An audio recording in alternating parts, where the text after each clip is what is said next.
আমার আমার নিজের বউ মালা, তারপরেও কিন্তু আমার কত উপকার করছে। কালকে কাজ করে দিছে, সবার খাওয়াছে, সবার দেখেন চলে আসছে থাল মাঝে আবার ইয়ে করে দিচ্ছে থাল। কালকে মেলাগুলো কুটুম ছিল শাশুর বাড়ির, সব থালি বাসন মাঝে উপর করে থাওয়া হয়েছিল। আজকে আবার গুছায় গেছে, তোলা হচ্ছে। আসলে সবাই জানেন যে হলো আমার নিজের লোকেরা আমার কেউ ইয়া করে না, কিন্তু এরাই আমার আপনজন, এরাই আমার সবকিছু। আসলে চাচির এখানে শুধু একটাই বাড়ি, সেটা হচ্ছে আমার বাড়ি, আর আমার এখানে একটাই বাড়ি, সেটা হচ্ছে চাচির বাড়ি। তো আমরা দুজনে মিলেমিশে থাকার চেষ্টা করি। আমাদের যে কোনো সমস্যা হলে চাচি যায়, চাচির যে কোনো সমস্যা হলে আমরা আসি। এটাই হচ্ছে আমাদের জীবনধারা, তাই না তুলি?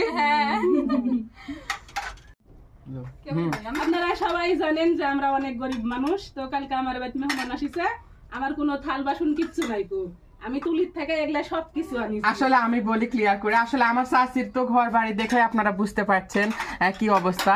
তো আমার চাচির